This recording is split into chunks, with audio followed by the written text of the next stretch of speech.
जय हिंद दोस्तों। आज हम बात करने वाले हैं कि आखिर ऐसा कौन सा चीज़ है जिसके चलते एक सेलेक्टेड बच्चे का सिलेक्शन बार बार होते रहता है और एक बच्चा जो सिलेक्शन के करीब रहता है, मार्क्स तो एकदम कट ऑफ के करीब रहता है, बट सिलेक्शन नहीं हो पाता है किसी भी एग्जाम में। मतलब एग्जाम तो सारे लेवल तो एक ही एसएससी के एग्जाम का, चाहे वो एमटीएस से लेकर सीजीएल का लेवल हो। तो उसके पीछे मेन रीजन क्या है? पहला जो रीजन मुझे जहाँ तक लगता है, जो मैं फेस किया हूँ, कि जो इंटरेस्ट रहता है हमारा किसी पार्टिकुलर सब्जेक्ट में, उसी में हम बहुत ज़्यादा टाइम इन्वेस्ट करते रहते हैं। चाहे उस सब्जेक्ट में मेरा मार्क्स बेहतर आता रहे, बट हम उसको स्किप नहीं कर पाते हैं। अगर 4 घंटा मैथ्स पे दे रहे हैं तो लगता है कि नहीं और देते रहें, 45 से 50 आ जाए। हालांकि ये करना सही नहीं है, एक तरीके से सही नहीं है। और हम इसको जब अवॉइड कर दिए, इस आदत को छोड़ दिए, तभी जाके कहीं ना कहीं मेरा ये सिलेक्शन हो पाया। तो एक रीज़न तो मेनली ये हो गया, आपके साथ भी होता होगा, ये कॉमन सी चीज़ है। दूसरा रीज़न ये है कि हम सब्जेक्ट वाइज जो डिवाइडिंग है कि क्या पढ़ना है क्या छोड़ना है सब्जेक्ट में, ये हमें अब पता ही नहीं है। एकदम आंख बंद करके जो पेपर आ रहा है सॉल्व करते जा रहे हैं, करते जा रहे हैं, करते जा रहे हैं। ऐसा नहीं है, आपको ऐसा नहीं करना है। इसलिए नहीं करना है कि हमें अप टू डेट रहना है कि करंट सिनारियो में क्या क्या चीज़ें पूछे जा रही है। अब मैं थोड़ा सा सब्जेक्ट वाइज मूव कर जाऊंगा। पहले मैं बात करता हूं कि मैथ्स की। मैथ्स हमें कहां से कहां तक कवर कर लेना चाहिए। तो मैथ्स में हमें 2018 से लेकर 22 तक, जैसे हम अगर सीजीएल का प्रिपरेशन कर रहे हैं तो सीजीएल का एक बार पेपर दे देंगे, प्री का जितना सेट हुआ है सेक्शन वाइज मॉक लगा देंगे। अगर मेरी बेसिक सही है तभी तो हम सिलेक्शन नहीं ले पा रहे हैं, मेरिट में नहीं आ रहा है। इसका मतलब ये है कि बेसिक तो सही है, बट जो नंबर मेरिट में हमें लाएगा वो नंबर नहीं आ पा रहा है हमारा कहीं ना कहीं से। तो मैथ्स के लिए हम कभी भी फुल लेंथ मॉक का डायरेक्टली सपोर्ट नहीं करते हैं। बेहतर यही होता है कि सेक्शन वाइज जितना मॉक्स दे दीजिएगा ना, उसमें क्या होता है कि रिवीजन करने में हम बोर नहीं फील कर पाते हैं। 25 क्वेश्चन बनाए, उसमें गलत हो गया तो तुरंत रिवाइज करने का भी मन कर जाता है।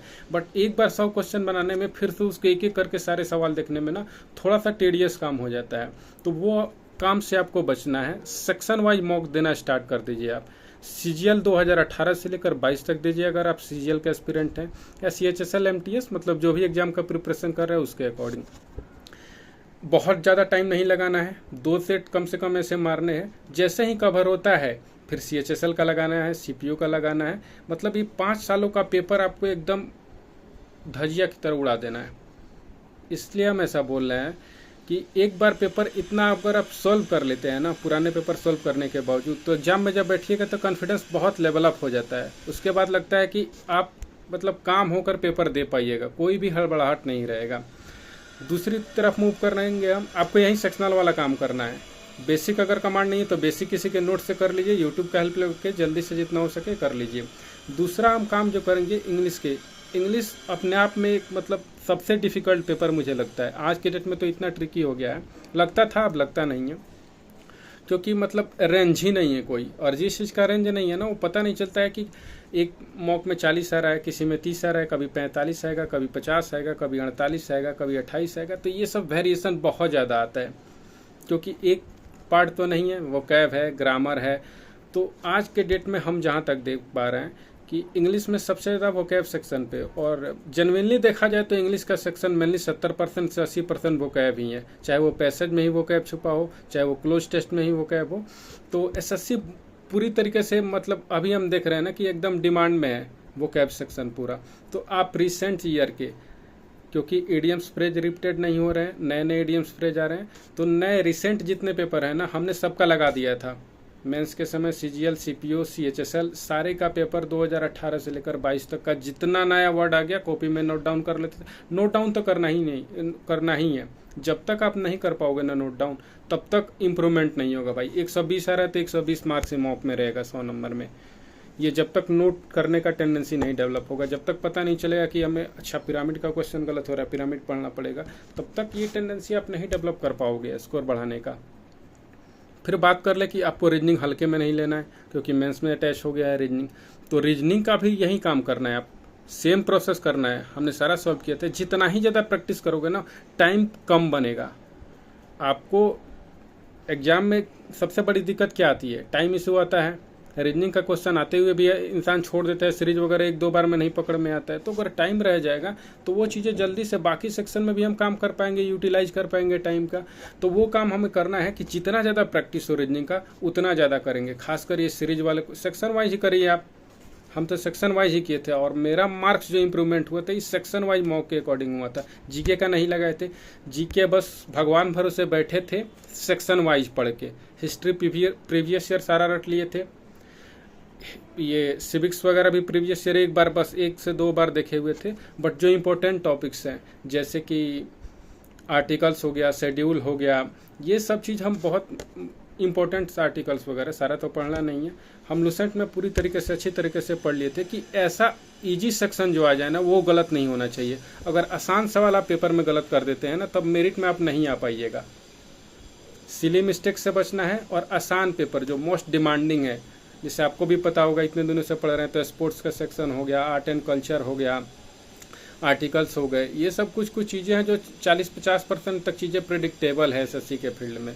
तो आप ये सब कवर कर लीजिए, ये बुक से ही कवर कीजिए। हम नहीं सजेस्ट करेंगे कि आप मॉक दीजिए बार बार, लेकिन हाँ फुल लेंथ का जब भी मॉक दीजिए ना तो एक एक क्वेश्चन को आपको नीचे देखना है डिस्क्रिप्शन में कि अच्छा डिटेल में क्या सॉल्यूशन दिया हुआ। उससे क्या होगा कि जब भी वो क्वेश्चन दोबारा आएगा ना तुक्का मारिएगा तो वो सही हो जाएगा, एलिमिनेट कर सकते हैं आप।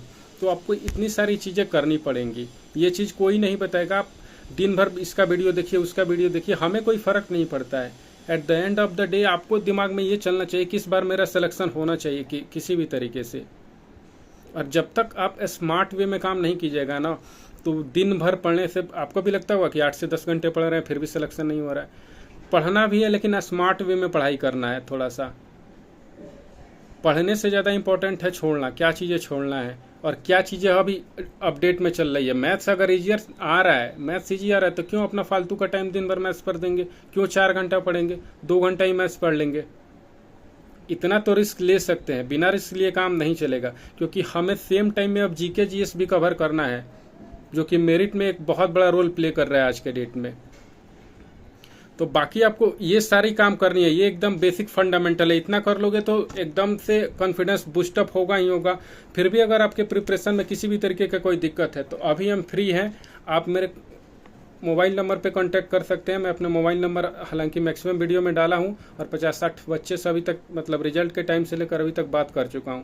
तो अगर आपको भी पढ़ने के समय कोई भी क्वेरीज आ रही है, कोई दिक्कत आ रहा है, कोई डाउट आ रहा है तो लेट से ही सही हम रिप्लाई जरूर करेंगे। फ़ोन पर तो डायरेक्टली बात ही कर लेते हैं, अगर नहीं तो आप व्हाट्सएप कर लीजिएगा, वहाँ पे भी हमारी बात हो जाएंगी। तो मेरा मोबाइल नंबर है, आप नोट कर लीजिए 9006077577। आप अपना प्रिपरेशन ईमानदारी से कीजिएगा, सिलेक्शन पक्का होगा। एक बार नहीं बार बार होगा, चीज़ें एसएससी में रिपीट होती है और उम्मीद करते हैं कि आप इस बार सिलेक्शन लीजिएगा। तब तक पढ़ते रहिए। जय हिंद, टेक केयर।